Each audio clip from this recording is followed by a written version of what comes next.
En Irak, près d'un mois après les élections législatives, hier, 2 décisions majeures ont été prises par le Parlement. Il a ordonné au nouveau décompte des voix manuelles cette fois-ci et limogé la commission ayant supervisé ce scrutin.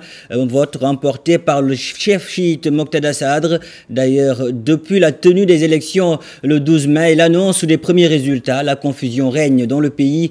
Les accusations de fraude sont de plus en plus nombreuses, mais n'ont pas freiné les tractations gouvernementales. Le décryptage de Moustapha Benchnan, professeur à la Sorbonne et expert au Collège de défense de l'OTAN, au micro de nos confrères de Radio Méditerranée Internationale. La fraude électorale a été massive et l'abstentionnisme a été encore plus massif puisqu'il s'élève à plus de 55% des électeurs potentiels. Donc il y a une confusion entre un mode de fonctionnement politique traditionnel avec les clans, les ethnies, les tribus, etc.